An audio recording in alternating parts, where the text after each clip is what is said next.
رمضان المبارک کا روزہ توڑنے کی صورت میں بعض صورتوں میں قضا لازم ہوتی ہے، یعنی ایک روزہ اس کے بدلے میں رکھنا ہوتا ہے، اور بعض صورتوں میں روزہ ایسے خطرناک طریقے سے توڑا جاتا ہے کہ قضا بھی لازم ہوتی ہے اور کفارہ بھی لازم ہوتا ہے۔ قضا تو یعنی ایک روزہ، اور کفارہ 60 روزے لگاتار رکھنا۔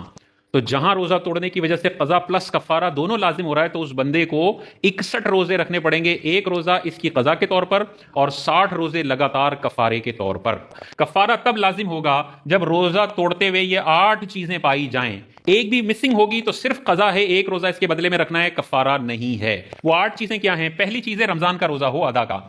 لہذا اگر ماضی کے روزے رکھ رہا ہے قضا کے طور پر، اس میں کفارہ نہیں ہے۔ کوئی نفل روزہ رکھ کے توڑ رہا ہے، اس میں کفارہ نہیں ہے۔ کفارے کا شرعی تصور صرف رمضان کے ادا روزوں میں ہوتا ہے۔ دوسری شرط ہے کہ رات میں نیت کی ہو۔ آپ کو پتا ہے کہ رمضان المبارک اور نفل روزوں کی نیت آپ دوسرا مکروہ وقت شروع ہونے سے پہلے تک کر سکتے ہیں، یعنی دن میں بھی نیت کر سکتے ہیں، لیکن رات میں اگر نیت کی اور وہ روزہ توڑ دیا تو کفارہ ہوگا، دن میں نیت کر کے روزہ توڑ دیا تو اس پر کفارہ نہیں ہے، صرف قضا ہے۔ تیسری چیز یہ ہے کہ وہ بندہ شرعی مسافر نہ ہو۔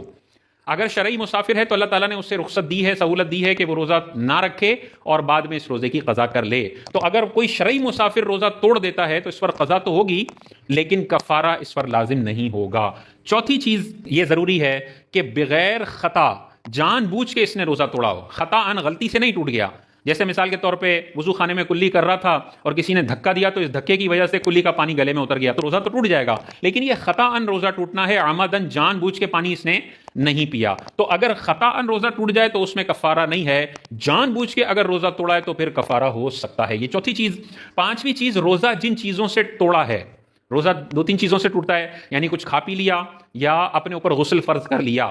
تو اگر بیوی سے ازدواجی تعلق قائم کر لیا، جمع جس کو ہم کہتے ہیں، تو پھر تو قضا بھی ہے اور کفارہ بھی ہے اگر اوپر کی ساری شرائط پائی جاتی ہیں۔ لیکن خدا نخواستہ اس نے کسی اور طریقے سے اپنے اوپر غسل فرض کر لیا، ہاتھ وغیرہ کا استعمال کر کے معاذ اللہ، تو پھر اس پر قضا ہے لیکن کفارہ نہیں ہے۔ لیکن اس نیت سے کہ صرف قضا ہے کفارہ نہیں ہے، اور کوئی جان بوجھ کے معصیت کا قصد کر کے اور ہلکا سمجھ کے بار بار یہ والا عمل کرتا ہے تو پھر ہاتھ سے غسل فرض کرنے پر بھی 61 روزے اس پر لازم ہو جائیں گے، کیونکہ اس نے ہلکا سمجھ کے یہ گناہ کیا ہے تو پھر کفارہ بھی اس پر لازم ہوگا۔ بہرحال جمع کیا ہے تو پھر ہوگا۔ اور دوسرا، مرغوب چیز کھا لی،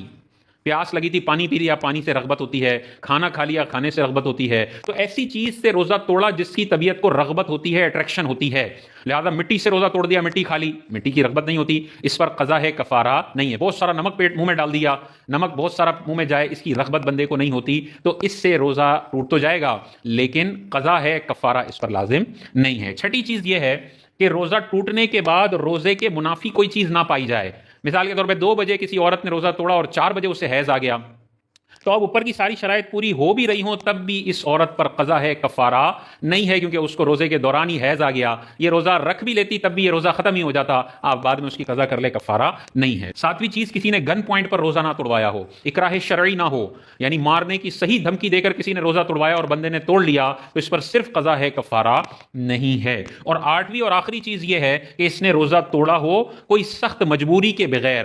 لہذا اگر سخت مجبوری ہے، بیمار ہو گیا ہے، پانی نہیں پیے گا تو ہلاکت کی طرف چلا جائے گا، تو پھر اگر یہ روزہ توڑتا ہے سخت بیماری اور مجبوری کی وجہ سے تو اب اس نے کوئی بہت بڑا جرم نہیں کیا، یہ بیچارہ مجبوری میں پھنسا ہوا تھا، تو اب اس پر صرف اس روزے کی قضا ہوگی، کفارہ نہیں ہوگا۔ یہ 8 چیزیں پوری ہوں گی تو یہ جرم بہت بڑا سمجھا جائے گا اور اب اس پہ قضا کا ایک روزہ بھی ہے اور کفارے کے 60 روزے لگاتار رکھنا بھی اس پر لازم ہے، درمیان میں گیپ نہیں آنا چاہیے۔ تو رمضان کا روزہ ہو ادا، رات میں نیت ہو، یہ بندہ مسافر نہ ہو، خطا ان روزہ نہ ٹوٹا ہو، ایسی چیز سے روزہ توڑا ہو جس کی طرف طبیعت کو اٹریکشن ہوتی ہے، روزہ ٹوٹنے کے بعد حیض و نفاس نہ ہوا ہو، گن پوائنٹ پہ روزہ نہ توڑا ہو، اور سخت مجبوری اور سخت بیماری میں رخصت کے طور پر روزہ نہ توڑا ہو، ایسا سرکش بندہ ان ساری چیزوں کو پورا کر کے اگر معاذ اللہ روزہ توڑتا ہے تو 61 روزے رکھنے پڑیں گے۔ تو اگر کسی کو 4 بجے پیاس لگتی ہے لیکن مرنے جیسی پیاس نہیں لگتی، بلکہ نارمل پیاس لگتی ہے جیسی ہر روزے دار کو لگتی ہے، ہلاک ہونے کا، مرنے کا کوئی خوف نہیں ہے، اور وہ پانی پی لیتا ہے، تو دیکھیں اگر رمضان کا آدھا روزہ ہے، اس نے رات میں ہی ظاہر نیت کی ہے، سحری میں اٹھا تھا تو رات ہی ہو رہی تھی نا،